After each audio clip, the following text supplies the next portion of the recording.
Somebody's wanted it. It's a really neat program. So you find you either go blind and you can't see anything else in the dark, you can take notes. I find the outlining really useful.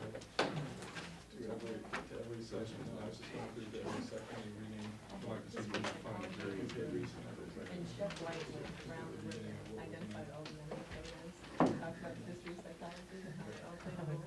That was really cool. It's all like psychopathology. There's all this stuff with psychology. Yeah. These are all, no, these are all people. That's good. Really interesting stuff. This is one of the. There's also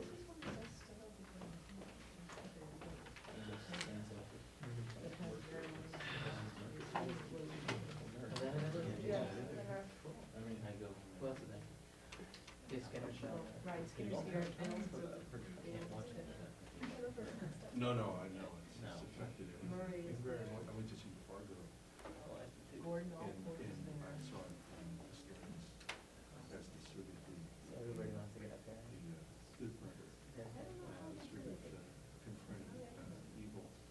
And she's amazing. This is all the character. Ladies who tactic. Yeah, no, I mean it's just like it's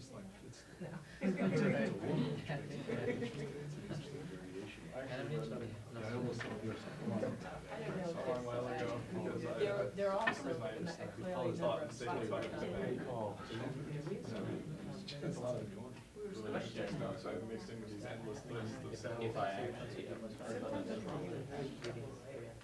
Yeah. Oh, you mean the real story? They claim it, it's not true. Well, no, I saw a call Trying to improve the coherency of this manuscript by, I gave you the summary for the whole thing last week or the week before. Now I'm going to write a summary for every chapter, and hopefully that'll provide a structure for the more either elaborate or vague, depending on your perspective, arguments that follow. So, all right. So anyways, what you have is a summary of the preface, which is very short, and then a summary of the argument that I've been making throughout, that it's reasonable to conceive of the world in two ways. And I just tried to reduce that argument to its essential aspects. And then the last 2 pages contain a description of the instinctive response to novelty and the manner in which that response finds its representation in mythology. And maybe by next week I'll have like 4 more chapter summaries or something for you, any luck. Okay, so where generally we've been discussing the possibility that the dangers that are inherent to group identity, which is the tendency of group identity to adopt a totalitarian stance, which is a consequence of any group's propensity to try to maintain its structure over time. We're discussing the possibility that that inevitable tendency of the group might be heightened in its danger by certain types of individual psychopathology. And I was trying to make the argument, it's interesting, you know, this week in the Atlantic Monthly, there's a discussion of William James and his inquiry into religious phenomenology, which was apparently motivated in large part by his use of nitrous oxide. But there's also an argument in there that elaborates upon Shelley Taylor's findings in social psychology. Some of you know this, that positive illusions, according to Taylor, foster mental health. Anyways, that idea has now spread right out into the mainstream press, and the guy who wrote the Atlantic Monthly article is making the point that the validity of a belief might be determined by whether or not it makes you happy, which is a very, very, very dangerous perspective. Anyways, back to this main argument. The reason I brought that up is because, of course, that's a point that's absolutely contrary to the point that I've been trying to make in this class, which is that It's the individual tendency to deceive themselves, to deceive ourselves, or to deceive oneself about the nature of reality as it's defined personally, that constitutes the basic form of psychopathology, that turns the group, which is a necessary but dangerous structure, into something that's pathologically dangerous. Now, the argument basically, well, I'll start. We'll discuss that argument today in a little bit more detail, but then I want to flip to the last part of the course, which is a discussion of the process that hopefully will serve as an antithesis to this individual pathology. So you can describe, you can define something very well by describing its opposite. And that's why we have anti-heroes in literature, at least in part, because they're good, bad examples, and you can infer the opposite of something from a description of that thing. So it's perfectly reasonable to start a description of identification with heroism, I suppose, by discussing its opposite. Nietzsche said, I wrote a quote from him on page 211, he said, "Who alone has reason to lie himself out of actuality?" And his answer to that was, "He who suffers from it." Well, that's an interesting statement, because obviously it's not a description of an individual person, or a way of drawing a distinction between those who lie and those who don't, really. It's more a way of saying that since it's obvious that everybody suffers from actuality, that everyone has sufficient motivation to lie. And what we're going to try to get at a little bit today, again, is precisely what that motivation is, and then what the consequences, the inevitable consequences of following that pattern of adaptation might be.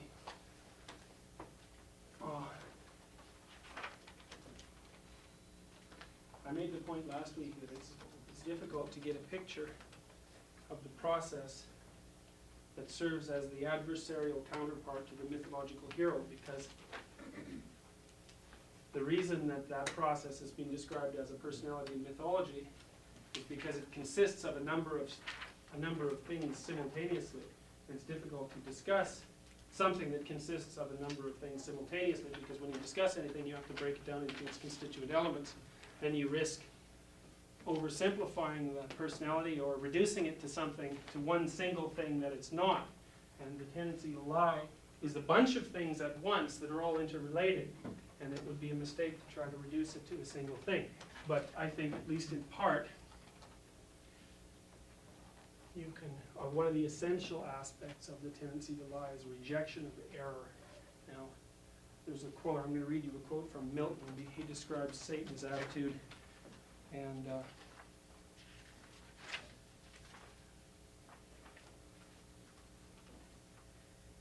I have a little comment on that. He says, "First, which way I fly is hell, myself am hell, and in the lowest deep, a lower deep, still threatening to devour me, opens wide, to which the hell I suffer seems a heaven.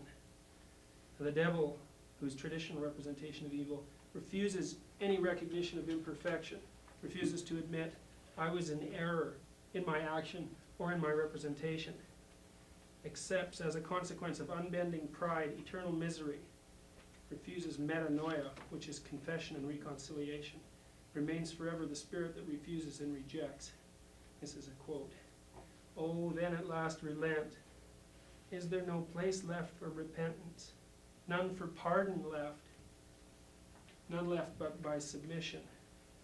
And that word disdain forbids me, and my dread of shame among the other spirits beneath, whom I seduced with other promises and other vaunts, than to submit, boasting I could subdue the omnipotent. I, me, they little know how dearly I abide that boast so vain, under what torments inwardly I groan, while they adore me on the throne of hell with diadem and scepter high advanced. The lower still I fall, only supreme in misery, such joy ambition finds. But say I could repent, and could obtain by act of grace my former state, how soon should height recall high thoughts, how soon unsay what feigned submission swore, ease would recant vows made in pain, as violent and void, for never can true reconcilement grow where wounds of deadly hate have pierced so deep, which would but lead me to a worse relapse and heavier fall. So should I purchase dear short intermission bought with double smart, this knows my punisher, Therefore, as far from granting he, as I from begging peace, all hope excluded thus. Such refusal, the inability to say, I was wrong, I'm sorry, I should change, means the death of hope and existence in the hellish abyss. Right. Rejection of fact means alienation from meaning, from truth, and life without meaning is suffering without recourse, worthy of nothing but destruction in accordance with self-definition. So the idea, I guess what we're trying to do in a sense is to unpack what rejection of error means. We already know from looking at the picture we put together of the mythological portrayal of reality, that all new information is gathered as a consequence of contact with the unknown. I mean, this is just a definition, right? You can't gather any new information unless you're somewhere that you haven't been, so to speak.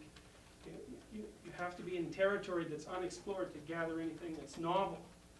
Now, the problem with that from the moral perspective, so to speak, since we're dealing with behavior and emotion, is that the only way that you can get to be somewhere that you don't know is by admitting to the existence of anomaly, and that's tantamount to an admission that you were incorrect. Right? The idea being, you have a vision of yourself and where you are, and you're contrasting that with a vision of where you want to be. That's sort of your own definition of what constitutes the world, and both of those poles are subject to modification, but you're the one who decides what the poles are. I mean, you're setting up the rules of the game. And then if by your own definition, your actions, which are designed to bring where you are to where you want to be, produce a contrary result, that's anomalous. That's an anomalous piece of information. By your own definition. See, I stress that because the problem with talking about something like error is that you might think that implicit in that discussion is a notion that that you have to make recourse to an idea of absolute truth to talk about error, but you don't. Like, this model is predicated on the notion that you define the terms of the argument for yourself, which is to say, you're the one who decides where you are and also where you're going. I mean, you pull in information from outside to make those decisions, of course, but it's still your game. And if the actions that you've constructed produce results that you didn't intend, that's what constitutes an anomaly. So it isn't that you have to know anything about absolute truth, so to speak, to determine when you are in fact in error, because you make the decisions. What if you get novel information by establishing a relationship with the unknown, or an aspect of the unknown, and that information that you get back in the context of that relationship, when it contradicts information that's coming from another source, is the error. So rather than it being some sort of internal framework that you've established for the Yes. things, it's a conflict between the meaning you're getting from two different relationships you have. I would say that that's an equivalent phenomenon, because it is one of the examples I use in the text is the debate about abortion, because you can say, well, there's a lot of emotional intensity surrounding the abortion debate because it pits two cultural schemas against one another. One says the right to life is paramount, which is a perfectly valid position. And the other position says, no, the right to freedom, the right to free choice is paramount. Now, under most circumstances, most people in this society accept both of those moral presuppositions, but abortion happens to be one situation, assuming goodwill on both sides, so to speak. That happens to be one situation where the phenomena the world presents us with puts those two positions necessarily at odds. So then a third decision is necessary, which is the decision to hierarchically arrange the two presuppositions. So it can be the case that one philosophical stance that's valid in most circumstances and another valid in most circumstances can meet in a third place and war in opposition. So then you get a situation where there's an environmental phenomena, which would be the possibility of unwanted birth or the possibility of abortion, that the two moral systems, which are modes of adaptation, do not properly address. And then what happens? Well, that's the eruption of an anomalous occurrence into a cultural structure. And one of the things that happens when that sort of thing happens is that you get a war. And there is a war in this country between those two positions. It's just mostly still fought at the level of words, but not always. So that's a conflict of values. And Jung said, for example, that the most difficult moral decisions always come about when there's a conflict of duty. Right? So one valid principle says action pattern A, another valid principle says action pattern B. The two action patterns juxtaposed produce an irreconcilable situation. Then the question is, what do you do? What can you do? Well, that's part of what we're going to get at when we get to the end of the argument today. If it's impossible here and it's impossible there, what do you do? That's the question. Yeah, I guess I was wondering whether those two situations are analogous, but the emphasis is slightly different, whether you've got to resolve it internally, or whether you've got to resolve it in the sense of severing your connections with one of those sources. Well, that's an option. That's an option. I mean, I would say one of the things we're going to discuss today is consequences of response patterns to anomalous information. And I would say, well, one common way of dealing with an anomalous occurrence of that type is just to fortify the position that you think is most appropriate and exclude the rest. And that's it's that sort of solution writ large in society that I mean, it has its advantages, it's protective, but it's also that sort of solution that, taken to its extreme, causes the walls to rise up around communities. One way of eliminating anomalous information is to increase the conformity within the group and to put more barriers up to stop information from flowing in. It's a good solution, but it has its problems. So, anyways. Is the idea that all anomaly is personal error, is experienced as personal error? Yes, at least that, I mean, that's basically the idea, exactly, is that the unknown actually, because the unknown, the way that we're construing it, is a phenomena that appears cloaked in affect. It's always necessarily making its appearance on the scene of individual consciousness. Mm-hmm. So the thing is, you're acting out your moral presuppositions, which you have determined by your own rules are the ones you should act out. Then a piece of information pops up its ugly head, suggesting that your means are wrong, or in a catastrophic case, the manner in which you construe the present, or your ends are wrong, in which case you're really in trouble. Well, the question is, what then? What do you do then? Well, that's part of what we're going to... There's three alternatives, I think. One is that you can just pretend the anomalous thing never happened and continue on in your path as if the world was the way you thought it was, when you know it not to be the case. Mm-hmm. That's one. The other is to actively take measures to get rid of the anomalous information. That's a more extreme variant of that first position. The second is to give up your whole moral system. And the underground advantage to that is that moral systems are a pain, in a sense. I mean, they have a protective function, certainly. But to adhere to them means that you have to discipline your behavior. So I made a comment in there at one point about the dark side of liberalism, as well as many comments about the dark side of conservatism. I mean, one of the reasons to welcome novel information is so that you can dissolve all those structures to which you might have otherwise had to adhere. The problem with adhering to those structures is that it takes a lot of work. Like, if you want to be an optimal member of any given society, there's a whole structure of discipline that's necessary to adhere to. And it's easy to say, I'm very tolerant, when actually what you mean is, I can't tolerate any of this responsibility, I'll just let it go, and everything's okay. Well, you can get away with that for a long time, because usually you're protected by other people who are adhering to the rules and who make sure that, like the Unabomber, make sure that you stay alive. So, okay. Well, so this argument always loops back onto itself, because the processes can only be described as in terms of a feedback loop, so it's very difficult to get a handle on the origin of the story, so to speak. But why would you reject the appearance of anomalous information? Say, animals don't seem to do that. Well, the argument that I've been trying to present is that, as Nietzsche pointed out, we all have a reason to lie. Nietzsche said, well, why would you bother lying yourself on actuality? His answer was, well, because you suffer from it. Now, that's a good answer. Well, that's a one-sentence description of the process that I was trying to describe in the chapter on the development of self-consciousness. The problem for human beings is that, well, even for animals, the appearance of an anomalous piece of information is sufficient to activate the right frontal cortical circuitry that governs negative affect. That's right. An anomalous occurrence stops you in your tracks. So if you're a rabbit and you're hopping along in the bush and you hear a noise that shouldn't be there, or you see a shape that's moving like a predator, what will happen to you, and that's something that should not be, what will happen to you is that you'll freeze, right? Because the systems that govern anxiety and inhibition of behavior have gripped your cortical apparatus. The same thing happens in people.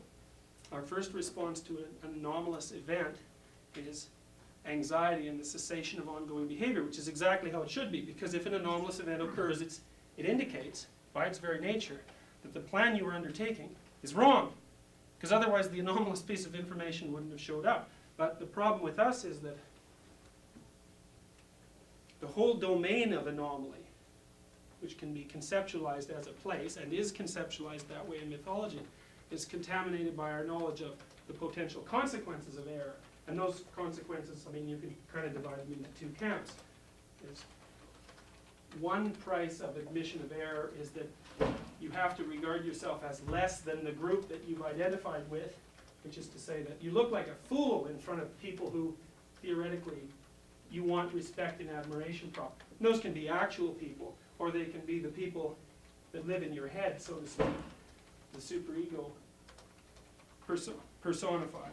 Doesn't really matter. Either way, it's the same thing. You have to recognize yourself as less than you might be. That's one consequence.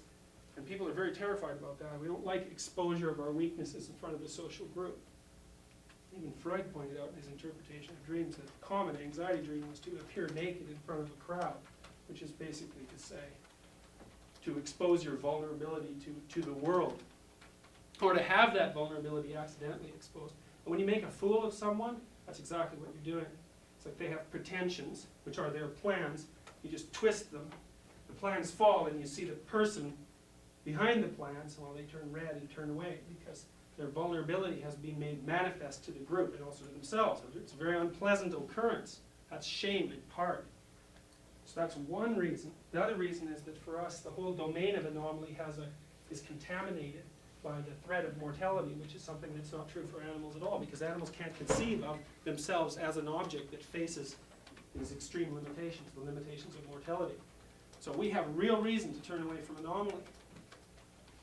You know, you want to make it concrete. For example, you wake up in the morning and you have an ache in your side. Well, that ache, which is an anomalous piece of information, since you're always acting to, as a general rule at least, I mean, if you worked out at the gym the night before, you have a ready-made reason, and the ache is bounded by an explanation, and its affective valence is basically zero. I mean, you might be a little stiff that day and favor the side, but you're not going to walk around in a state of terror. If you have no ready-made explanation for the anomaly, then it has an unbounded potential significance. Now, under normal circumstances, you would like to think, well, it isn't all that serious. I'll go on with my life and see what happens. If you're hypochondriacal, which means that, well, it means that it's easy for you to blow things out of proportion. You're going to allow your fantasy, which is a hypothesis-generating machine, to work on providing potential explanations for the ache, which might range from, I slept wrong, to, this is the incipient sign of the cancer that will kill me. I know someone, for example, whose father and grandfather both died of a heart attack when they were in the neighborhood of 40, and he's 35. And he's borderline agoraphobic, which basically means that he can't tolerate any fluctuations in his heart rate, because that's one of the signs of agoraphobia. People with agoraphobia, if their heart rate goes up, they tend to think, oh no, this is the event that will either lead me to make a fool of myself or that will kill me. Well, he's in a situation that's very much like that all the time, because every time he feels some unexplained internal event, he thinks, that's the end of me. Well, you can see why he would be neurotic in a situation like that. I mean, he has good reason for doubting the easy explanations for the existence of this anomalous information, because heart disease is hereditary. he's a little overweight, he drinks a little bit too much, he smokes a little bit too much, he works too hard. There's good reason for being afraid. But that's the sort of thing that an animal is never going to experience, because an animal can't use its cortex against its limbic system in a sense, which is something what your cortex is supposed to do, your frontal cortex basically. If an anomalous piece of information pops up, your frontal cortex is supposed to map out a behavioral pattern that eliminates the valence from the phenomena. But sometimes you can't do that because your frontal cortex basically says, oh no, this might be the thing that exposes my weaknesses to the group or kills me, in which case your limbic system responds to that labeling as if that in itself is threat, and out of control you go, which I think is an explanation for panic attack phenomena, for example. It's catastrophic reasoning. But everybody has, like for me, the mystery of panic attacks is more why people just don't have them all the time. Really, really, because the people who have them have good reason for having them, but those reasons are very much like the reasons that we all have. So, we're lucky is the answer, I think, under most circumstances. It's like we're protected by our implicit theories of belief, or our implicit systems of belief. And most of us, I suppose, were taught as children, if a minor physical anomaly arises, that the best course of action is to carry on, at least as a mode of hypothesis testing. And that's a form of acquired adaptation. So it's also like willing to consider alternative explanations that might be what protect us from having panic attacks.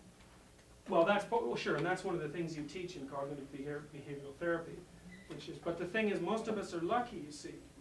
With most people who are neurotic, if you provide them with an alternative explanation that they find plausible, it has no impact whatsoever on their symptomatology. So you take someone who has obsessive compulsive disorder, for example, which is often manifested in fear of contamination. So here's the line of logic. There's a garbage can. Garbage cans are dirty. Dirt contains bacteria. Bacteria might kill me, or worse, my children. So this is an example drawn from a case that I know. So a university-educated woman, nothing wrong with her intelligence, perfectly normal unless she encountered something that was contaminated. You do response prevention treatment, which is that you have the person encounter the thing that they fear the most, and then stop them from doing their habitual response patterns, which for her was washing her hands until they were so raw they were shiny.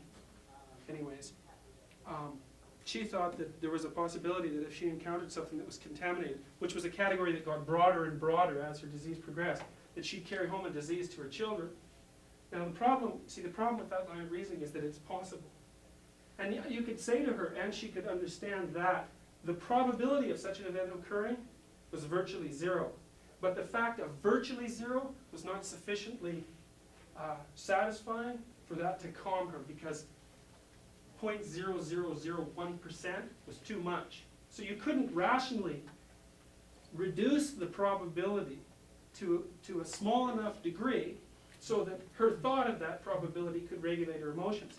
And the only reason we don't know why those sorts of thoughts regulate our emotions is you're willing to accept it on faith for whatever reason. You'll jump in a car, do all sorts of things that are dangerous without any real consideration of it. I knew another woman who was agoraphobic. First thing she used to do when she went into any new building, what she didn't like doing, was check out all the fire escapes. So why? There might be a fire. Right, there might be a fire. What's the probability? Well, it's low. She knew that. And she knew that the probability was low, just like the rest of us know.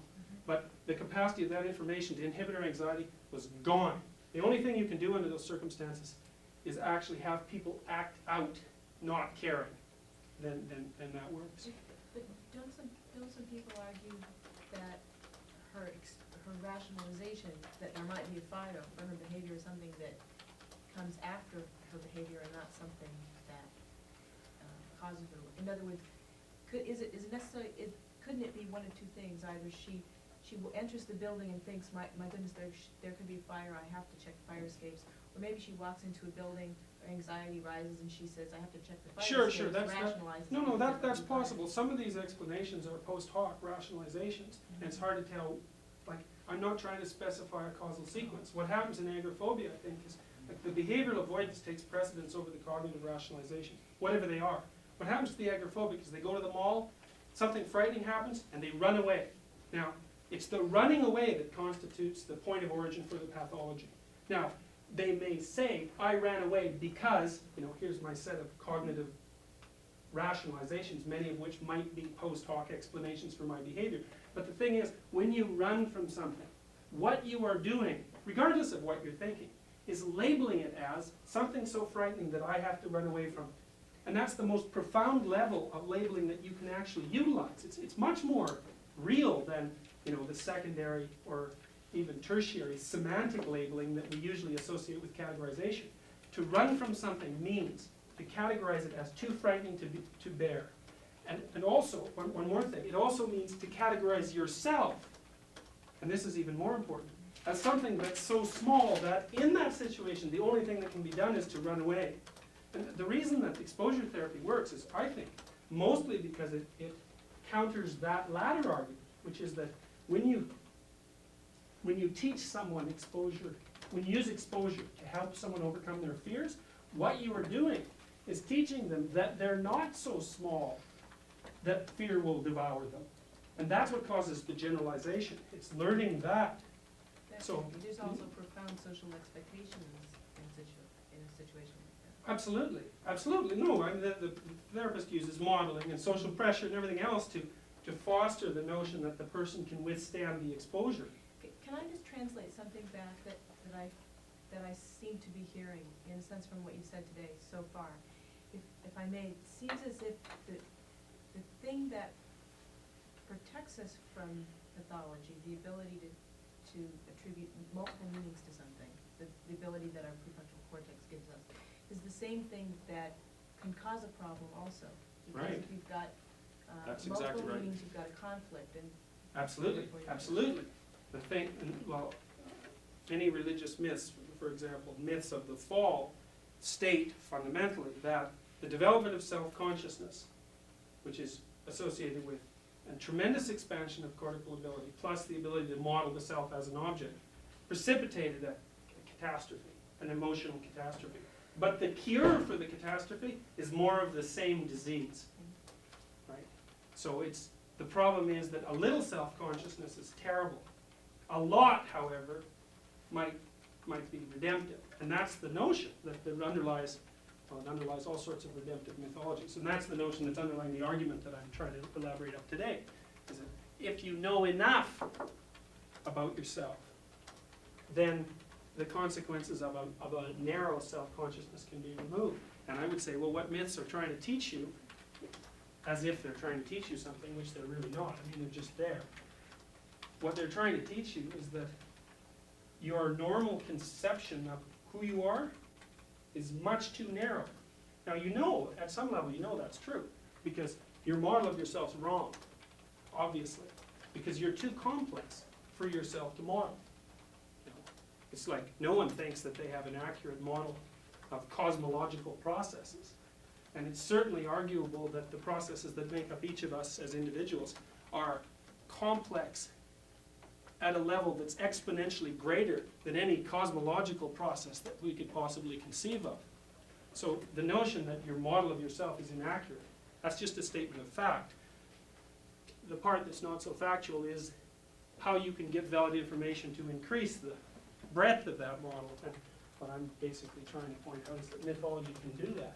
Because what myth is, in large part, is our cumulative attempt to construct a story that accounts for our behavior in the world. That's right. We watch ourselves act and derive conclusions as a consequence.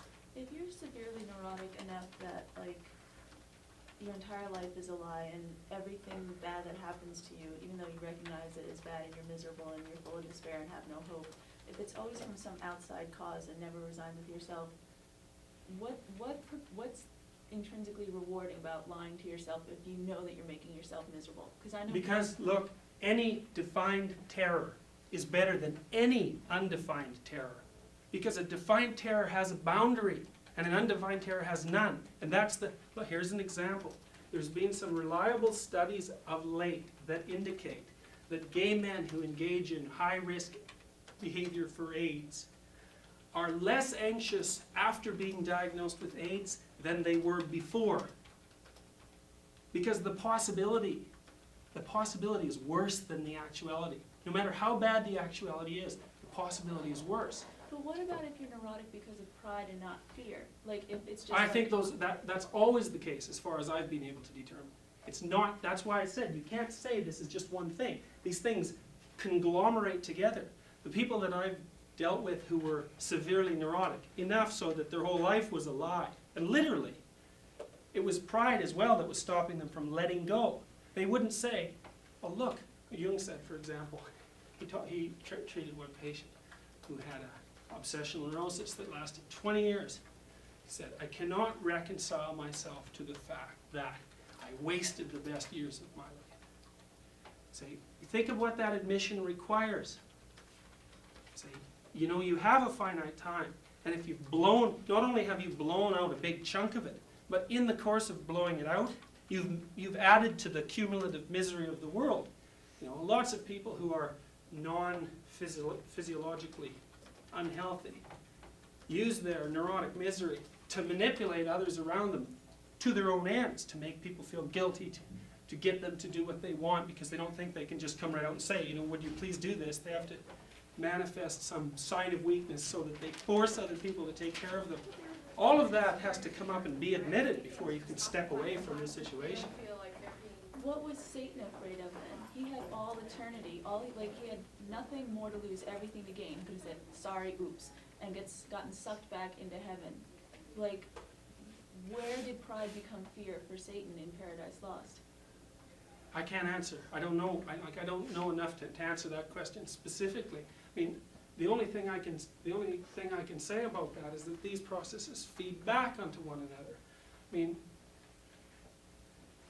the more, look, okay, let me go through this argument to some degree, and maybe it'll shed a little bit of light on that question. Okay. What happens? What's the consequence of rejection of error? Well, we know that before you can engage in any sort of creative exploration, you have to at least admit that something went wrong. Right? So you say, well, there's something wrong with my model at some level of analysis. That's the admission. Then the next process is to engage in some sort of creative exploration, which is basically the generation of hypotheses and their testing. Right? You find out if you made someone upset, for example, accidentally, well then you think, well, maybe this was wrong with my approach, and then you talk to the person about that, see if that was right, and if that wasn't, you throw that hypothesis aside, think up another one and act it out and see if you get the information you want, and so on and so forth till you get the answer. Well, that's creative exploration. Say, well, what happens as a consequence of creative exploration? Well, look, remember we talked about symbols of the chaos that existed prior to the creation of the world, so to speak. That chaos, symbolized by the dragon as a general rule, is composed of the union of all things that are now opposite. It's the source of all things, not just objects, but subjects as well. So it's everything that we see as distinct melded into some paradoxical unity, and that stands for the unknown as such. Now, Piaget said, when the children construct themselves as a consequence of their creative exploration, which basically means that the child doesn't know anything about the world. It's a very bounded domain of knowledge. What it does is encounter the vast unknown, explore, generate information, and out of that information constructs itself as a subject, which means grants itself a self, and also the world as an objective reality. So that's what the notion that chaos also contains the subject means. Is that as you gather it, like you build yourself out of the information you generate in the process of exploration. If you stop exploring, well, that has obvious conclusions, doesn't it? It means you stop building yourself. We already know that a system that stops growing, because everything around the system changes, of its own accord decays over time. And we know what the decay means. It means life comes to a standstill, and the negative forces that are underneath order rise up. So that story basically says, reject anomaly, your personality stops developing, then you're in the kingdom that's come to a standstill, where everything's paralyzed, there's no water, everything's dying. Well, what that means is that the mere fact of not progressing means that you go backwards, and your life becomes, well, as a desert, nothing grows in the desert, everything's unbearable there. So you say, if you reject the possibility of growth, what necessarily occurs is that all that's left for you is a life that gets worse and worse and worse and worse and worse. Now, if your life goes from bad to worse over time, well, we know already, this addresses the comment you made last week. If you punish an animal, you make it mean. That's one way of making it mean anyways. If you construct your relationship with the world such that over time, the likelihood is that everything will go from bad to worse, the other consequence of that is that your attitude towards your existence is going to go from bad to worse as well. You say, well, why are people consumed with hatred and a desire for revenge, which is played out, completely in Milton's story. I mean, once Satan determines that admission of error is completely out of the question, he turns his attention to taking revenge on existence. I'm trying to provide an explanation for why that's a necessary consequence of this. Because if you eliminate a priori the necessity for further growth, deny yourself the possibility of positive change and adaptation, the necessary consequence of that is increased personal suffering. And it's very likely, given that you're narrowing your personality, which means you get weaker and weaker, it's very, very likely under those circumstances that you're going to become more and more full of revenge, because life's so unfair after all, and hatred, because you're always being tortured, even though you're doing it to yourself. I mean, the rationalization is, why do all these terrible things constantly happen to me? It must either be that everyone's against me, which is a perfectly common hypothesis, or that the conditions of existence itself are so unbearable that everything should be eradicated, which, as we talked about last week, is the essential credo of Mephistopheles, right? The world is so intrinsically so unbearable that the only proper course of action is to work for its elimination. Last week I tried to tie that into Stellan's reasoning, basically, because it looks to me like that was the philosophy that characterizes Stellan. Everyone's against me. That's for sure. He was a real paranoid. And he worked throughout his life to continually develop his capacity to destroy larger and larger swaths of people. What differentiates that person from someone who wants to kill themselves? Like, what makes it different that they want to kill other people? I don't think there's much difference, really. If life is so unbearable, why wouldn't they just kill See, I think, this is not always the case, because suicide is motivated by all sorts of different reasons.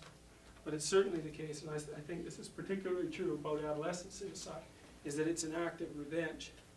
Because, well, it also is an illustration of how deep the motivation for revenge can be. Because adolescent suicidal fantasies often go along the lines of, oh, won't all those people be sorry when I'm gone? And then there's a whole fantasy about how the funeral will progress, and all these people who've paid insufficient attention or been otherwise cruel will file by and think about all the terrible things they did, so on and so forth. And well, the truth of the matter is that a suicide leaves a hole in a community that can't be reconciled, because the people who are left over are always faced with the question of, why did this happen, and also, what could I have done about it, both of which are essentially unanswerable. So the question that you're posing to some degree is one murder worse than a million? And I would say they don't sum, in a sense, just as our society is predicated on the idea that every individual is of incalculable worth. Well, you can't. One thing of incalculable worth is worth as much as 20 things of incalculable worth. So it's not an additive phenomenon. So I think the same sort of thing. The vengeful aspect motivates both.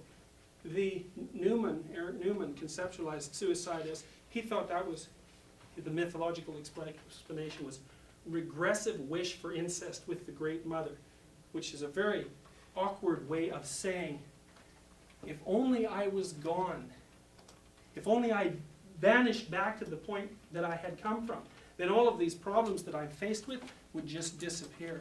And that's also something that's characteristic. And Newman imagined that in a sense as an attractive force pulling someone down below the earth. So that's That's a desire for death as a solution to the problems of life. You could also say, these things are complicated. You can also say that Guillaume thought that the collective unconscious produced compensatory fantasies, which basically meant that if your conscious mind, so to speak, which was in part your linguistically constructed self, was failing to take certain possibilities into account, then the collective unconscious, which you might think about as manifesting itself in fantasies that you really can't control, that just pop up, like fantasies of death, for example. Often, although they may have a pathological aspect, they also hold out, at least in possibility, the seeds of a cure. Because you could say, well, if you're here,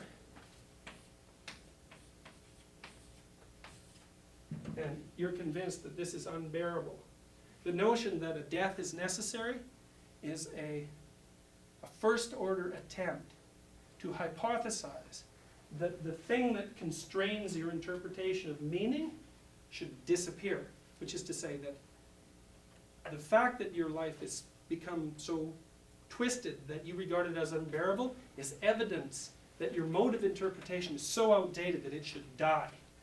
Now, that's a perfectly reasonable, that's a sacrificial motif, right? I read the other day, I didn't know this, that the idea of sacrificing a finger is very common throughout archaic mythology. I didn't know that. Well, a finger is something that's very important. It's the same idea as the sacrifice of a virgin or the sacrifice of the hero. That if things are unbearable, you either have to kill what's making it unbearable so that something new can come into being. That's one mode of the sacrificial motif.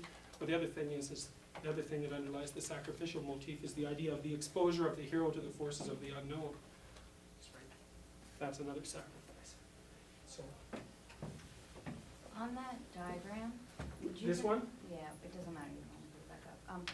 Newman basically, when he talks about suicide, is like returning to the source of all Right, things, right. like returning to the womb. Right, because that unconscious chaos that precedes existence has a paradisal aspect, right? Because there's no tension of opposites there, which basically means there's just no being at all, but which can be a relief, you know, under certain conditions. So. Is that it? I'm just saying, within that framework, is that, would you say that's heading into chaos, or is that going back along the diagram? Like, Well, it depends, you see.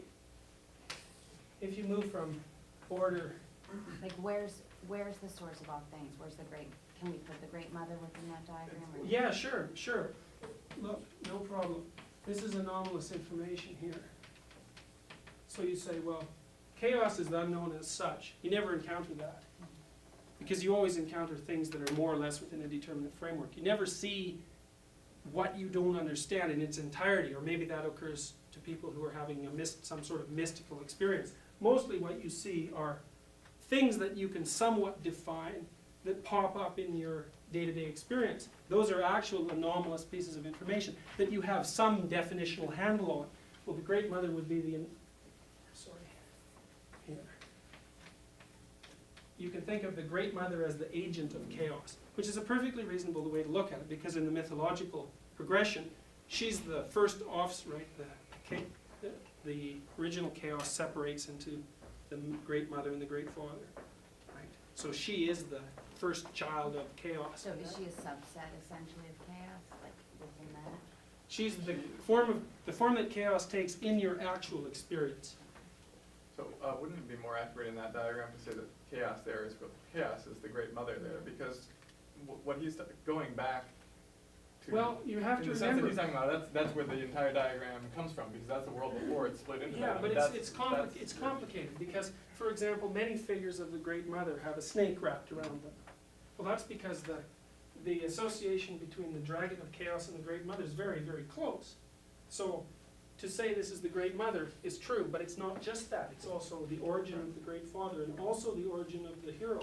So look, mythological figures are contaminated by each other because they're not tight categories. So lots of, like the Gorgon is another example. Great Mother, her hair is snakes, which is representative of chaos.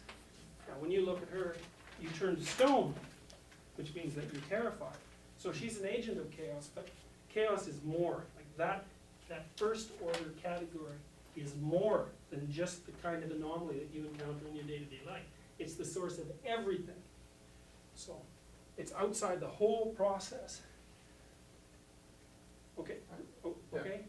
I was just saying, I mean, I know that the symbols mesh together on that level, but if we're bringing them into a more systematic framework, Yeah, then to kill yourself, I mean, to eliminate the self entirely would essentially be to send yourself into nothing, into where everything came from.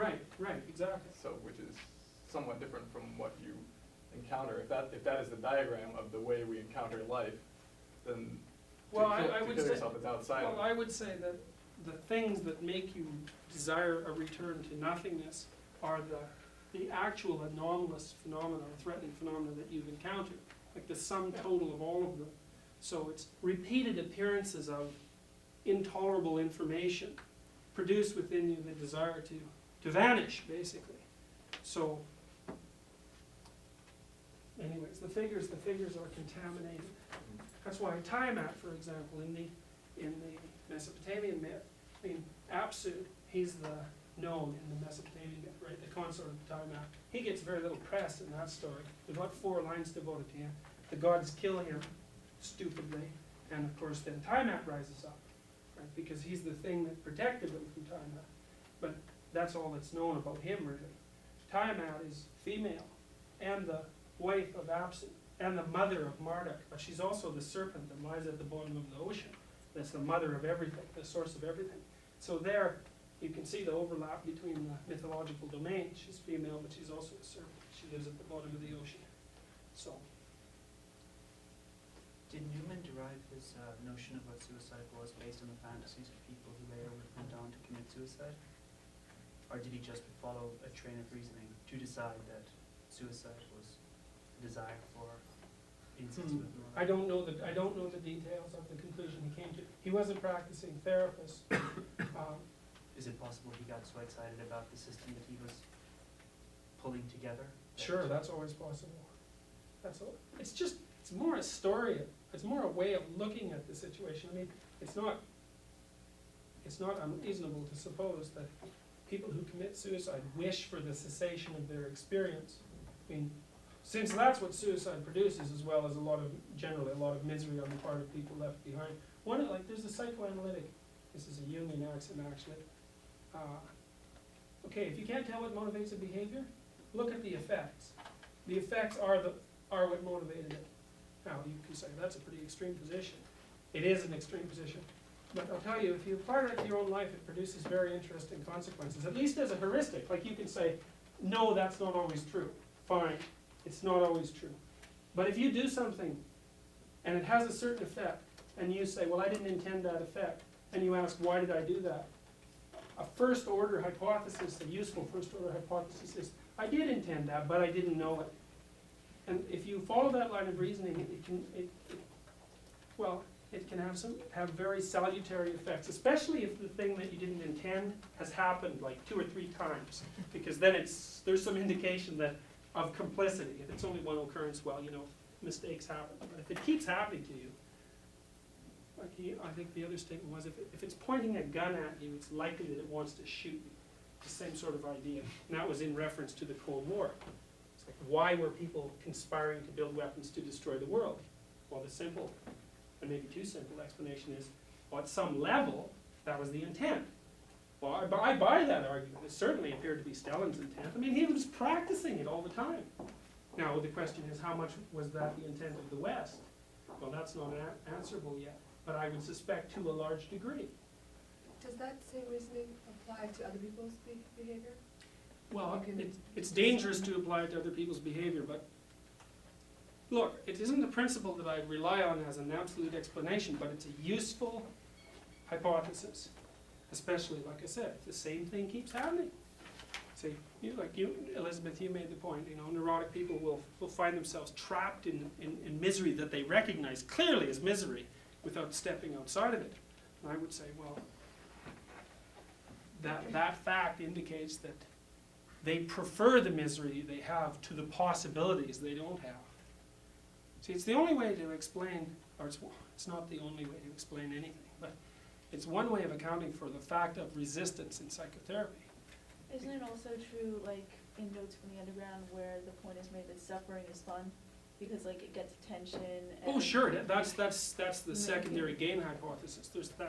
It's an effective manipulative strategy.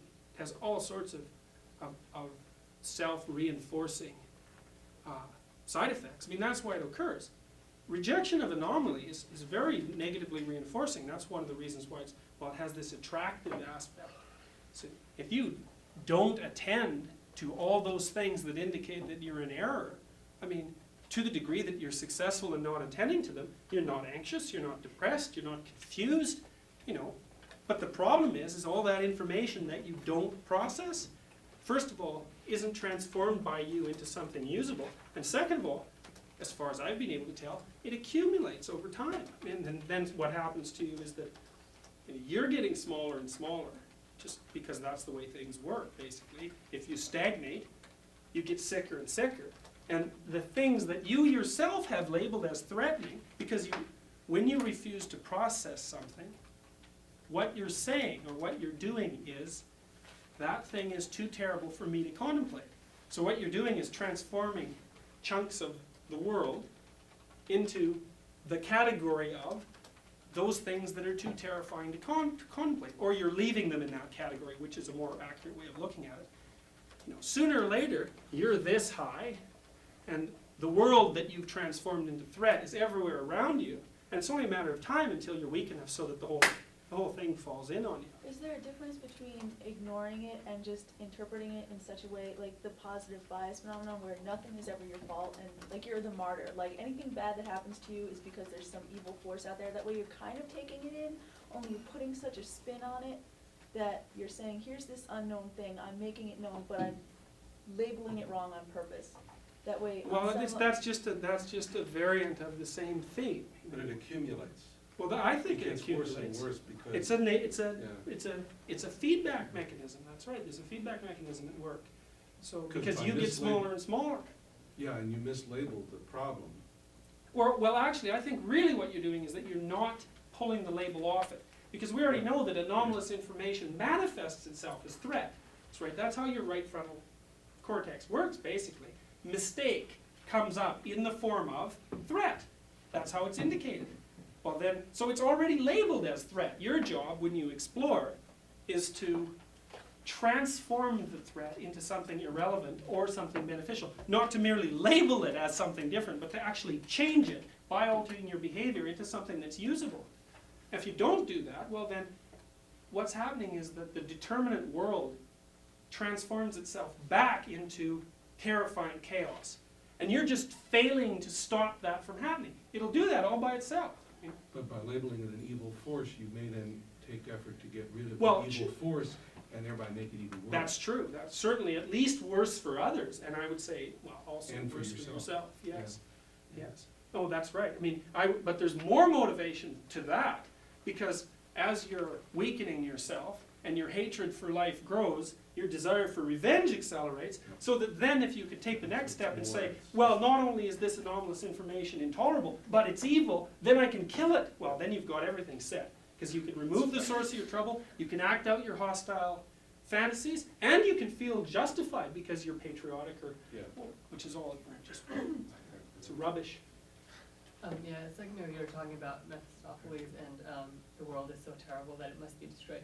Is it possible to distinguish that from, like, the world is so terrible that fascism of it must be destroyed, or we need to yes, escape I would say, fascism? sure, absolutely. That's distinguishable, because one of the hallmarks of the hero, and this is something that I was kind of at pains to outline in the latter part of this manuscript, is the hero has two functions. One is to transform unexplored territory into explored territory, which is just Marduk's battle against Timeout, but also to update the social structure, which is both manifested internally and externally, as that becomes necessary.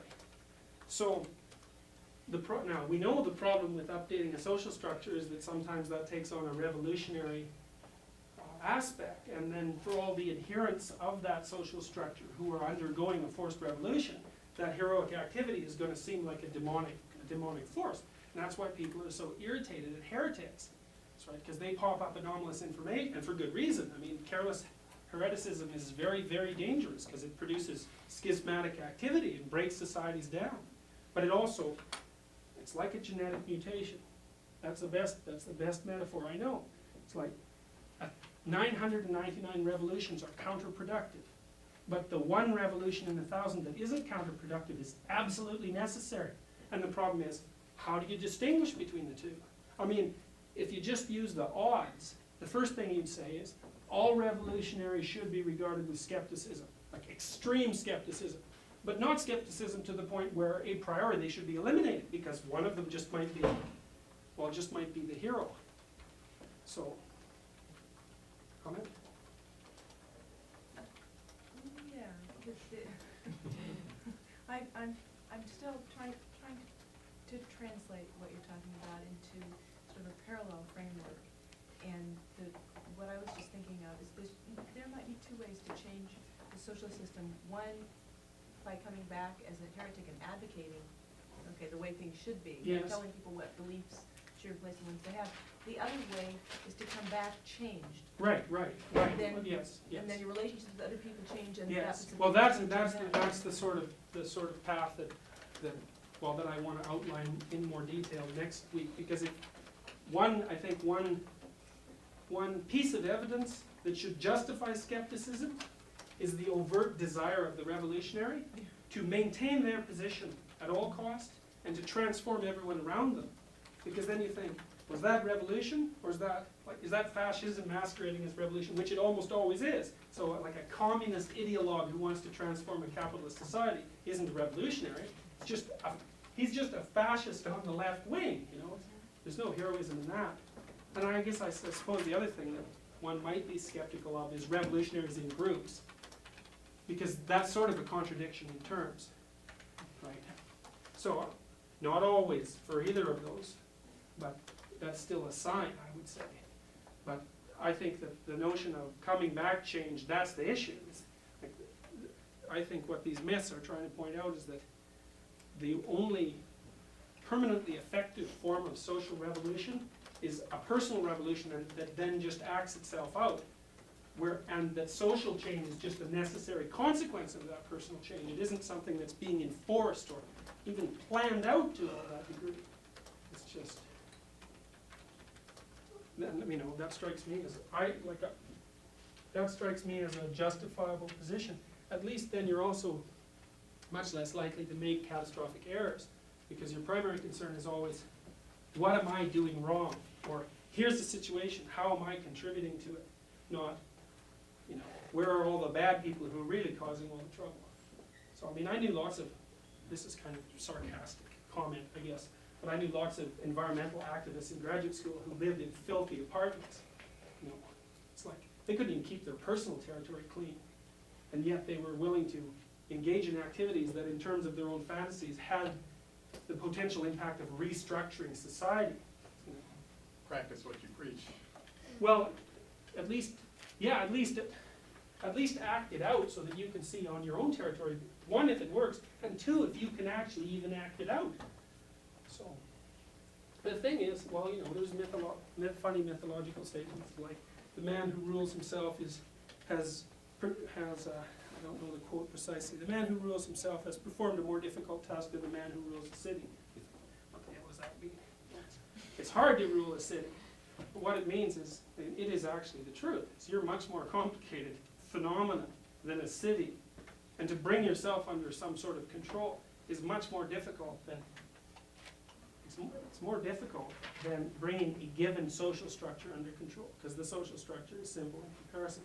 Plus, it's also equivalent to bringing a social structure under control, because what you're composed of in large part is the sum total of social structures as they've been generated over immense stretches of time. So inside you, for example, like if you want to reconcile the abortion debate, that's an internal reconciliation as well. You have to rethink the philosophical presuppositions sufficiently deep enough so that you come to a solution that brings the two sides together. That can all take place inside before it takes place outside at all. It has to. At some level, don't most powerful social movements bring these two things together? Like the vow of not drinking in the early days of Solidarity, which was one of the things that really impressed me about it in Poland, was the way it translated to acts of personal transformation. or the way in which the civil rights movement evolved in this country, requiring a personal change, which was in a collective way, created social change. Or in the women's movement. I mean, in other words, it seems like in these genuine social movements, change occurs both at a macro and micro level. They're in consonance with one another. Well, I mean, that strikes me at least as a plausible hypothesis. You know, I remember George Orwell, right? He started out as a socialist ideologically, but then, well, one of the things that transformed him from a mere ideologue into a writer of note and a political commentator of note was that he decided, he noted that in his experience, most academic socialists weren't all that fond of the poor. This was particularly true in Britain, where there's a hierarchical class structure, so they were from the upper classes, and acted out their detestment of the lower classes in all their action patterns, while holding the ideological belief that the poor were in fact morally superior. So what Orwell did was, well, he went to Paris and London and lived in Paris among dishwashers, and in Great Britain among tramps and coal miners, forcing himself to overcome what he soon recognized was a very deep-set prejudice against everything that the poor represented. Well, then what happened to Orwell was he dropped his socialism very rapidly, because he found that the ideological structure was nowhere near profound enough to encompass what he'd experienced, plus it had, you know, enormously dangerous side effects, which he increasingly came to recognize. So maybe that's because one of the things that everyone would like to figure out is, like, how do you distinguish a pathological revolution from a valid revolution? And I mean, I would say if you're asking someone else to bear more of the costs than you're actually bearing, then that's one sign that there's some sort of pathology at the bottom of it. I mean, who knows? But that seems like a reasonable first approximation. So I guess you also have to see, like, who gets what out of it. And the communist revolution, as far as I've been able to determine, just replaced one tyrannical group that at least were bound by tradition with another tyrannical group that were completely unbound by tradition and even more tyrannical. I mean, because the problem was is that the only reason the Russian revolutionaries were more moral than the Tsar was because they didn't have any power. You know, they couldn't do anything, so they looked to themselves moral. I'm harmless. Look, I mean, I haven't put anybody in prison. Of course, they don't have a prison, you know. But, well, when they got prisons, they certainly put lots of people in them. So, are there other comments? Okay, Daniel? No? Okay, so. Yeah, okay, so we basically got to this point in the argument. Now, What is that diagram of on the board? Like, which? what are you doing? Oh, I'm just outlining this argument so that I don't forget where I am, basically. It goes like this, and then up over here. So, okay. So the question is, how to get out of this? I mean, if we're willing to take Nietzsche's notion seriously, which is that everyone has sufficient reason to lie, then the question is, you know, given that as a premise, the conclusion is perhaps to a much larger degree than we believe we are lying to ourselves. Now, one of the things, Shelley Taylor, she's the social psychologist who's been promoting this positive self-illusion notion. One of the valuable things she's done, I think, was, although I don't think she drew the right conclusion from it, was that she noted that many people who we regard as normal and healthy do in fact erect around themselves barriers of positive illusions. Now, she drew from that the conclusion that to be normal and healthy, well, first of all, that normal people were healthy, which is, I have a real problem with that. But I mean, you can see how that necessarily emerges as a consequence of psychological methodology in a sense, because, okay, I made the argument to begin with in the class that as soon as you apply a field like psychology or medicine, you're out of the domain of science and into the domain of morality. Because you have to make judgments about what constitutes the good. You have to. Now, but people who are in the domain of science don't like to admit that, so they try to figure out ways to determine what's moral scientifically without ever having to address the problem. And the easiest way to do that is by saying, well, here's the normal distribution. the optimal level is the midpoint. So you take the average person, you see how many positive self-illusions they have around them, and say, those average people, they're normal. That defines healthy. Therefore, positive self-illusions are necessary. Well, this is a real problem, because first of all, many things that are average we don't consider ideal. I mean, that's why the two words exist in opposition. So we don't strive for average intelligence or average athletic ability or average beauty or average accomplishment at any level. We're always moving towards some sort of ideal. Anyway, so I think Shelley Taylor got caught in her own trap in a sense. She got caught in her own unconscious presuppositions and said, well, normal people have to be healthy by definition. Normal people have lots of positive self-illusions, therefore positive self-illusions are necessary. Well, there's lots of flaws in that argument. You know, I buy her argument that many people who are considered normal by normal standards erect barriers of positive illusions around themselves. But the fact that they do that is no indication whatsoever that it's necessary or desirable. The argument that I've been trying to outline in this whole course is that to the degree that the members of a society, the members of a society erect positive self-illusions around themselves to protect their normality, they will make their group pathological. The more pathological it gets, the more likely it is to do something terrible to other groups. The sickness is going to come out somewhere. Our timescale analysis in psychology is something really, but we don't ever question. It's like, you know, a given phenomena can have a beneficial effect at the level of analysis of a minute.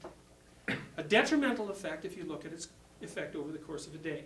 A mildly beneficial effect if you look at it over the course of a week. You know, a tremendously detrimental effect if you look at it over the course of a year. I mean, the same thing can have all sorts of different effects depending on your parameters of evaluation.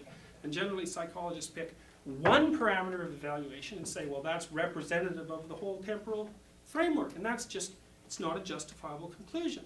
Say, people who are high in self-deception may appear more psychologically healthy in the short term if you define psychological health as the absence of anxiety and depression in the short term. But you don't know anything about what that means for their interpersonal behavior. You don't know anything about what that means. You don't know anything about what that means for the course of their lifespan or for their children. You have no idea what it means for their relationships with the group or between groups. So until you answer all those questions, you know, you have to be pretty careful about saying, about making as radical a claim as self-deception is necessary for psychological health. Can we just get, what types of self-deceptions are we talking about? Are they, yeah, well, Shelley Taylor and Jonathan Brown. Yeah. Right? My understanding is that these are the sort of innocuous types of things that come from making downward comparisons, so I'm better than average. Right. That type of self-deception. Yes. She says those are innocuous. Right, Yes. right, that's my understanding. Yes. So when asked, for example, if you ask people to rate their ability on a multitude of traits, if everybody in this room rated themselves, the whole group as a whole would be above average. Right. Everybody can say Right. above average. Right. And this is a positive illusion, That's right? Garrison By Keillor's town definition, in we- Wisconsin, yes. right, where every child is above average. Right. And that's true, but we can't by definition all be above average. Right. So that's sort of definition of positive illusions. Yes. But isn't it sort of a leap to go from that type of positive illusion to self-deception that could have, the content of which has to do with your relationships with other people and truths about the world and all kinds of other things? I mean, Well, it Are isn't they a leap because qualitatively Calvin and different? Block have just finished a study on people who are high in self-deception and found that over the course of a 5-year period, those very people were in fact rated by their peers as much more dislikable and in more psychological trouble than people who are low in is self-deception. self-deception the same as the people who are thinking that they're above average? Are these the same things? In other words, self-deception sounds, I don't know if I haven't read the That's a study, good but it's question. sort of, self-deception would be the denial of information.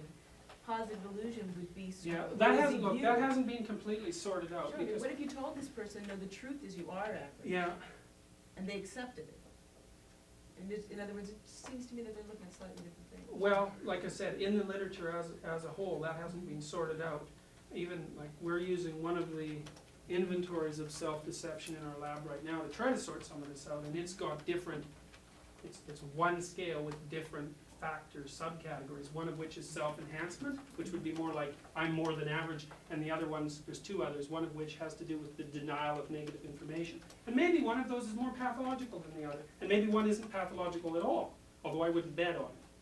But I don't know for sure. But I'm what's just, really the difference? Because if you say that if you suggest that if you believe that you are better than you are, then that means you're not going to believe that Oh, you need to look, fix. one of the things that we did with this, by the way, we've done an experiment with this questionnaire, and we found that people who are, if you give these people standard tests of psychological health, well, you can't tell because they might be lying, because they lie, after all. Are you neurotic? Well, no! You know, but let's say they're not neurotic.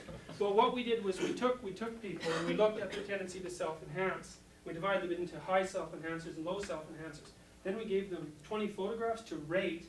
We used the NEO, the 5-factor personality model, to see how they would rate other people who were just, we took a census cross-section of race and age, and then we used 5 NEO adjectives per picture, and then collapsed them all together to kind of get their average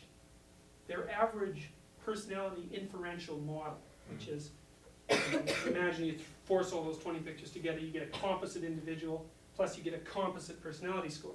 People high in self-enhancement regarded others as more negative, because we put all the negative adjectives into one category and all the positives into another, as more negative than they regarded themselves. So I would say, no, there's no difference. Wait a minute, but the mechanism for having those positive illusions is making downward comparisons, which is Right. exactly what these people did. Right, right. Well, Colvin and Block found that people who do that are rated by their peers as less socially, as worse than people who don't over the long term. That has short-term advantages. But that's neuroticism. It has short-term advantages. That's why people do it. People also tend to make downward comparisons when they have their sights set high. Well, this is something, Erin is trying to work this out, because she thinks that some of these inventories of self-deception are contaminated with optimism. And I think she's right, is that optimistic people who think, I can make the future brighter than probability says it is likely to be, which I think is a perfectly reasonable stance, and is dependent on your ability to work. She thinks those people get lumped together with the self-deceivers proper. Well, sure they would, because if they took as their reference group one level of accomplishment up, I think I can do better for myself. Right, right. Well, a lot of this Then has they to be make pulled apart still. Downward comparisons to their peers. Right, absolutely. I mean, and it's not all that easy to pull out a positive belief in the future and its possibilities from, I've already got that positive future now, even though all the evidence suggests that the contrary is true. So, that's right. A fantasy about how good things might be is not necessarily pathological unless you presume that things are already that way. In fact, you need a fantasy like that to keep you going ahead. So. I think the fundamental problem with that positive illusion lies in the fact that it impedes their learning, which is exactly what we're talking about, so they're denying error. Well, here's another example. We ran an experiment because we're very interested in this particular line of research because it contradicts everything I'm trying to say in this course. So first, that personally irritates me as well as you know, well, for all sorts of other reasons. I just can't believe that Shelley Taylor's right and like 5,000 years of religious traditions gathered from all over the world are wrong. It just strikes me as highly unlikely.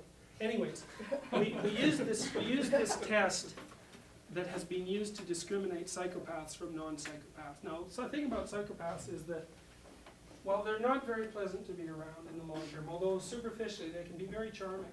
In fact, they make a study of how to be charming.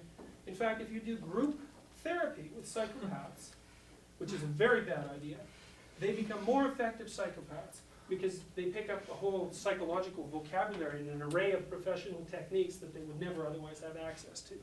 So anyways, they're not very anxious and depressed, but they're also dangerous. Now, there's a test that has been used to distinguish psychopaths from non-psychopaths. It's called the Newman card playing task. And Daniel computerized it up for use in this study. It consists of an extinction paradigm. None of you are going to take this, I I hope. might. You might? Yeah, should I leave? I should probably take it. Well, no, it depends. You can't take it if you listen to this. You probably shouldn't take it anyways because you've been in this course, so you'll kind of know what the hell's going on possibly. So you wouldn't be a good subject. okay? So stay out of our experiment. Anyways, okay, so there's 100 cards, and they're stacked, the deck is stacked, and in the first deck, there's 10 cards, and they're face cards. Every time you turn over the face card, you get a quarter. You start with some money, you get a quarter. And then in the next deck of 10, the subject doesn't know this, of course, 1 out of 10 of the cards makes you lose randomly. And in the next deck, 2 out of the 10 make you lose, then 3 out of 10, 4 out of 10, 5 out of 10, and so on all the way until the end, where 10 out of 10 make you lose. Now, your instructions are, Do you ever win again? no, it's an extinction paradigm. It's So just- you win the first time and then well, never- you win for the first 50% of the, right, because you win 10 times, then you win 9, then you win 8, then you win 7, Oh, then you win so 6. the cards are either winners or losers. That's the cards are either winners or losers. Now all you have to do is decide when to stop.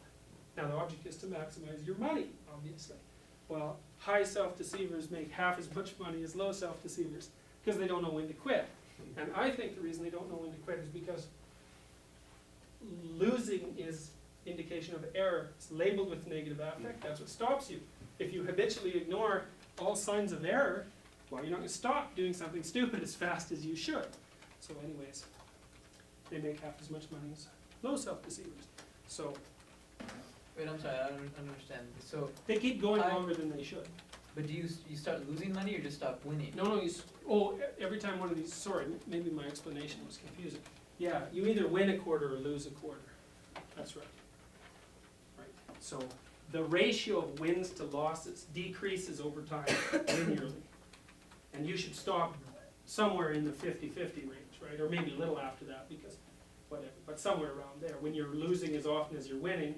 And you can see, because the numbers total up on the screen and the quarters appear or disappear. So you can tell when you hit the maximum. So then, that seems to me complicated with the optimism variable. Because if somebody just thinks, well, no, I'm gonna just keep going, you know? Well, it's conceivable that, like, this is a hard thing to factor out. It's conceivable that it's contaminated by optimism. I would say that under the circumstances of the test, optimism is unwarranted past a certain point. So, Yeah, I mean, because to be optimistic, you would have to assume that the deck isn't stacked, and therefore it came back. But since the things are decreasing incrementally one by one, I mean, you might figure out pretty quickly that it was set up. well, yeah, well, that's the hope, is you figure it out. That's right, you stop. In lots of things in life are like that. I mean, you know, so you do something, and it's working, and then it doesn't work so well, and then it works even less well, and, you know, sooner or later you should quit. Now, obviously, that can be contaminated up by persistence. The other thing we did was we had these people put their finger in a pain device, minor league pain device. It's just a lever. It's kind of about as sharp as a dull butter knife. And it sits on your finger, and there's weights on it. When you first put and you can take it off whenever you want. When you first put your finger in there, it doesn't hurt at all. But the pressure sums, the pain detectors sum the pain. And all we say is, well, tell us when this hurts. So people are looking at it. Oh, it hurts now. We also say, take your finger out when a reasonable person would do so. So, you know, they usually stay in there for about 30 seconds or so, and then they say, well, you know, that's enough. It's completely harmless. But the high self-deceivers stay in there longer than the low self-deceivers too. Now you might say, well, they're persistent. Well, they are. They are persistent, and sometimes that's good. And it's hard to tell when it's not good. But sometimes it's not good, and I would say, leaving your finger in a laboratory pain device longer than average is probably not good. It seems there might be some distinction here between sort of a metacognitive assessment of the likelihood, which is something that's not like an immediate behavioral thing. Like if you're optimistic and you have these far-reaching goals, that would seem to be healthy. But if you apply those in small, like minute, immediate behavioral level things, like this should have been behavioral learning. Like you're not supposed to figure out cognitively, okay, it's incrementally decreasing by 1. But if Right, you don't absolutely. adapt to behavioral information, they will never. I mean, by definition, then their optimistic sense is flawed because unless you have the ability to adapt to the everyday behavioral information, you can't learn and get progress. Right. That's a good explanation for the phenomenon in the experiment. I mean, it's not a definitive experiment by any means, but it's interesting because it even argues against the short-term utility of failure to process information that indicates that you're in error, and it is linked to self-deception, since we use the self-deception questionnaire. So you're equating the psychopathology of neuroticism with psychopathy? guess so, that's what I'm doing. You know, okay, I guess what I should say though, having said that, is that, you know, there are certain, this doesn't mean that I don't believe that there are genetic predispositions to different forms of psychopathology. And it also doesn't mean that I believe that everyone plays on the same field, so to speak. So it may be that if you say you have an extensive family history of schizophrenia, well, that means that it's going to take a lot less to push you over the edge than it would a normal person. And the fact that you've gone over the edge, so to speak, is not any indication necessarily that your moral character was any less than the next person's. So the parameters of the game shift with genetic and environmental contexts, which is to say that, I guess in part, that different people have different temptations and also different weaknesses. And but I do think that there's a moral aspect to mental illness. So it's troublesome. Okay. Before we leave the Shelley Taylor article real quick, I think it's important to point out that what she actually says, and it's been pointed out by Coleman and Block and another critique, is not that positive illusions are correlated with mental health, but positive illusions are correlated with the absence of depression. And anxiety. Which is a very different thing. Yeah, well, she takes the argument farther than that though, because look, she wrote a self-help book for people, telling them how to use positive self-illusions to enhance their mental functioning. So she's extrapolating beyond the mere statement of absence of depression and anxiety, which is not a statement I have a problem with, because psychopaths, for example, are low in depression and anxiety. Right. It's taking the argument the next step that's the problem. Right. So I do think she goes beyond just, well, these restricted forms of psychopathology are less frequent among people who are high in self-deception. That in itself is just an interesting phenomenon. It's the next step that sort of disturbs me. So, is that satisfying? Yeah, that's what I was saying. Oh, okay. Sorry, I guess I kind of misunderstood what you were saying. Is it pathological then to have hope in the face, like, almost like hope against hope? Like, Well, this argument gets more complicated there. Like one of the things that she's found is that people who, say if you're diagnosed with intractable cancer, well, she's found that people who overestimate their chance of survival live longer. Now this is tough. I mean, you know, that's the piece of her evidence that's really compelling. But I would suggest, and you know, hopefully I can do more than suggest at some point, that that's because she has optimism. Her notion of self-deception improperly incorporates this sort of optimism that we've been discussing. So. because in that card paradigm, couldn't it just be like, I'd probably be one of the psychopaths who play till the end, because I keep hoping that the next card would be like the one that gives me a quarter. I hope I'm not pathological, like. Yeah, but you don't know how you'd behave in the task either, so I wouldn't don't draw any inferences about your behavior hypothetically, because you don't know. You might have stopped right, I mean, I don't know either, maybe you would play right to the end. But it's also possible that some of the people just didn't care about the damn quarters. But They like the game. I mean, Possibly. they spend quarters to play the games at the arcade. possibly, it's kind of a dull game if though. it's I mean, we computerized. tell people you're supposed to win the money. It's like proper behavior during this test is winning the money. So the goal is set. So, I mean, you know, like I said, it's not a definitive case. So, did you have another comment, Sean? Oh, yeah, I just wanted to ask, talking about hope and anxiety and everything, the words pride, fear, hatred, and revenge, what's the neuropsychological valence of, like, fear is, you know, activation of the right Well, you cortex, know, but what about pride and revenge? Well, I don't know about this, you know. But the negative emotions, they tend to clump, right? If you look at the neuroticism scale of the Neo, all negative emotional states are in the same subscale, essentially. Anger, for example, correlates very highly with fear. So, and But at the right... anger, but we know that anger is activation of the left cortex, not the right cortex. And I was wondering if revenge might be the same way. I mean, it seems like there's an approach there's an approach aspect rather than an avoidance aspect Yeah. to revenge, Yes, as yes. well as there's range. Yeah, no, that's a good point. I don't know, like, we haven't progressed very far in the study of these sorts of higher order emotions. I don't know what the neuropsychological correlates would be. I mean, anger is not necessarily proactive, but active aggression certainly seems to involve approach behavior. So, you know, you could, But I mean, there may be a lot of it may be in response to fear. I mean, they become, the farther you go in terms of outward behavior, the more complex it's going to have to be from the original impression. okay, no, I don't Well, quite follow that. Well, it's just to say that fear is one of the fundamental responses that happens instantly. Right, right. I mean, and in the right frontal cortex, Right, but then right. as soon as you're getting into hatred and revenge, you're getting into planned sequences of Right, behaviors right, that are absolutely. naturally going to be Absolutely. activating systems in.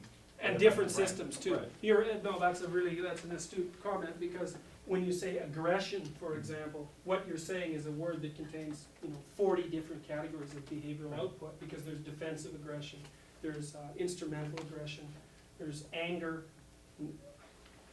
just for starters, there's aggression that's socially appropriate, there's aggression that's socially inappropriate, there's aggression that's punishment elicited, aggression that's fear elicited, aggression as a response to challenge to group identity, and all those different things are under the rubric of one word, but as you point out, involve activation of systems that may be in complete opposition to one another at times.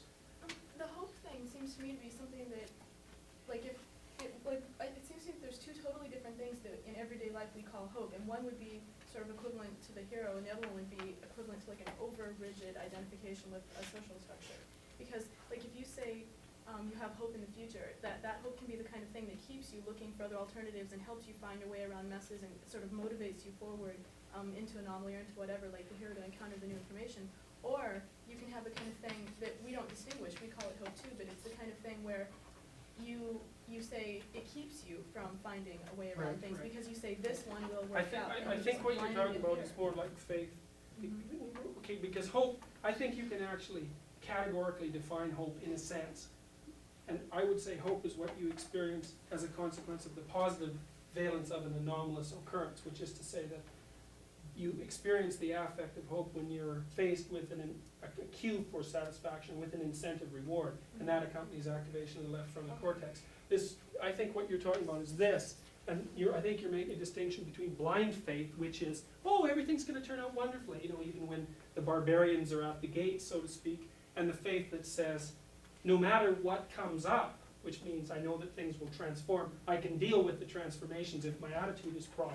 And it's certainly the case that those two things can be, one is adolescent faith, that's what I'd say, is it isn't even faith in a sense, it's reliance on the group. Like if I fall over, the group will maintain me or protect me from those things I can't control. And the other one is, I know the world's a dynamic place.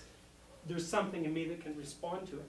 That's like an absolute, I think that's the antithesis of the position that motivates the lie. It's also the case. See, one of the questions we're trying to answer is, we know the group has a protective nature that's also necessary, but that can be pathologized. So the question is, given that the group is necessary, that its maintenance is necessary, that people have to identify with, how is it that the pathological aspect can be reduced? And I would say, to the degree that you're able to move your faith from blind reliance on the group to your own capacity to address anomalous information and transform it into explored territory, to the degree that you're able to do that, you can simultaneously cut your dependent ties on the group, because you have this alternative standpoint. That's right. There's two modes of protection from the great unknown. One is, well, Dad will do everything. That's one way of looking at it. The other is, well, no, nothing can do everything. But if I'm willing to meet whatever happens, when it happens, I can heighten the probability of success to its highest possible level. And that works out because, first of all, you're always practicing, and that's psychological hygiene as far as I'm concerned. I think that's why so many religious traditions concentrate on heightening attention to day-to-day processes.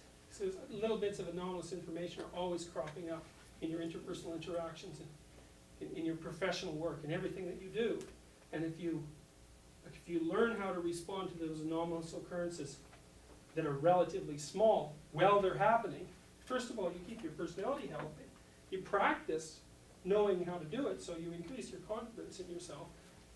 You decrease the amount of territory around you that's contaminated by the unknown, and you increase the likelihood that when something really catastrophic comes along, that you'll make the right decision. It's important, you know, because you see in places like Nazi Germany, for example, and certainly not uniquely, that all sorts of people who we might have hoped would have been more resistant to the Nazi ideology fell over like sheep when it was paraded out. The intellectual community seemed to have no better record than the community at large in Germany. So, which to me indicates that despite their accumulation of facts, there was no concentration whatsoever on the development of character. That necessarily weakens the resistance of the state.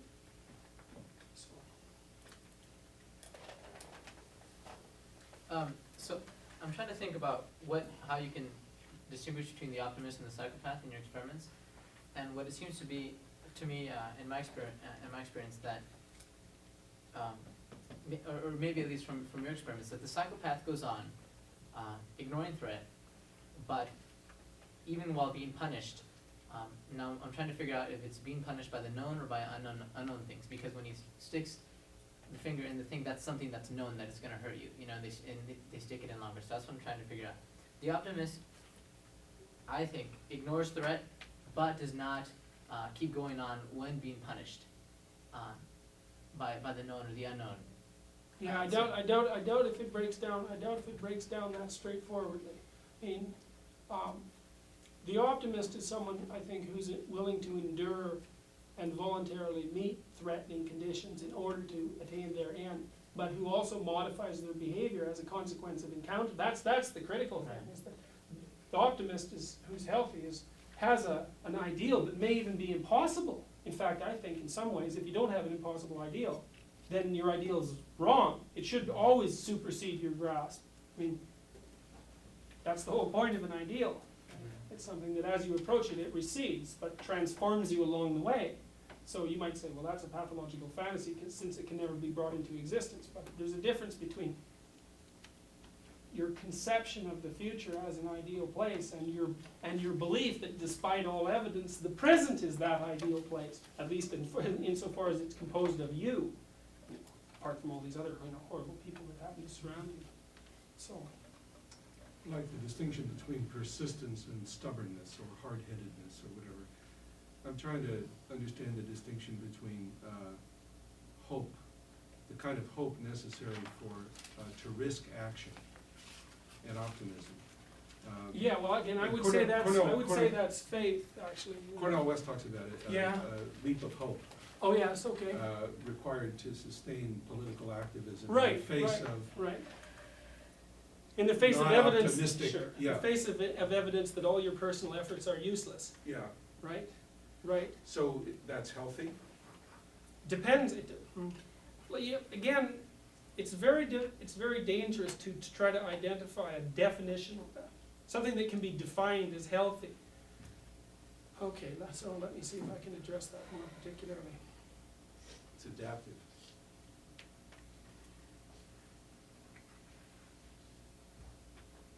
I mean, our society is predicated on the idea that despite all appearances, there's something divine about the individual. Right? I think what Cornel West is referring to is the necessity of acting on that belief, even though number one, it's incomprehensible, and number two, it seems to exist despite the evidence. Now you say, well, what would separate that from a delusion? Well, I think there is evidence to support the notion that it's accurate, because for one thing, those societies that make that presupposition seem to work much better than those who don't. And that strikes me as a form of evidence. Plus, I mean, what we consider evidence, that's very difficult to come to any agreement about. But it also strikes me that if you look at traditional wisdom, in these myths, for example, what's constantly pointed out is, look, you don't understand the function of the individual. There's more to it than meets the eye. The more to it being it, the individual is the phenomena that creates order out of chaos. so the incarnation of Marduk, so to speak, plus the force that rejuvenates the archaic social system when it needs to be rejuvenated. And I mean, those two things account for the divinity of the individual, so to speak. And I would say, well, even though it may not be evident to you necessarily in your actions how that is playing out, if you're doing it for the right reasons, then it will play itself out. Nietzsche said, that all revolutions start invisibly, which is his explicit recapitulation of a hero myth, because the hero is always born under, trivial and threatened conditions. So Moses, for example, he's threatened with death by the Pharaoh and let go on a river. And in the Christian story, Christ is born in the stable, and Herod threatens him with death. And that's just a sign that terribly important things may have the outside appearance even of failure, but that's no indication necessarily that they're failure. Well, then you say, well, how the hell do you separate that from delusion? Well, that ties into, that's a good way of closing this. That ties into this. Look, you can't tell using objective evidence if what you're doing is going to be successful. Partly because you have the wrong time frame. So maybe the thing you're doing is absolutely right. No one will know it for 300 years. You're not going to know it because you're not going to be here. So how do you know? Well, the only way I can think of that you might know is by watching how your actions, by watching how your belief and actions. So let me say it again. What is it that you want? Let me just get this right. The thing that tends to turn people against life is the fact that life is full of inexplicable tragedies. I would say that if you can develop a motive of an attitude towards the world that's characterized by an increase in the ability to bear its tragic circumstances, that's evidence that your attitude is correct. Now, the only person who's going to be able to determine that is you, because it's not going to be evident necessarily to people around you, and it may not play out the way you would want it to in the external world.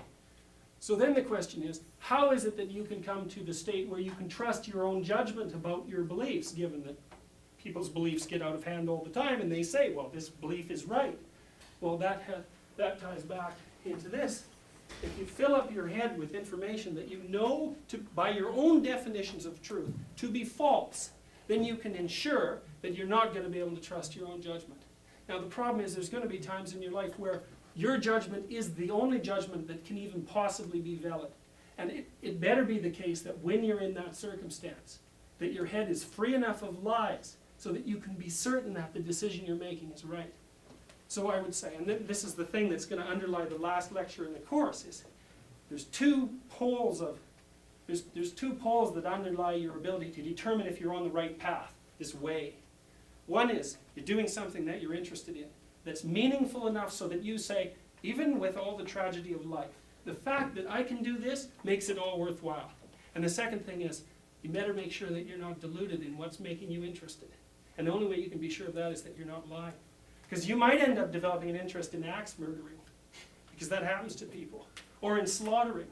And then their interest guides them somewhere it shouldn't have gone.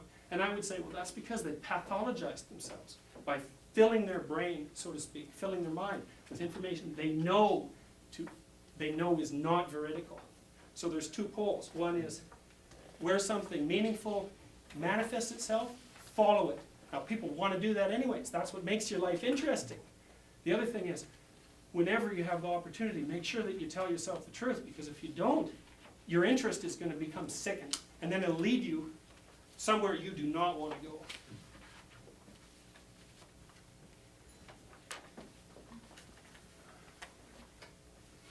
Anyways, so our last class is next week, and we'll fold everything up. I have your essays, by the way.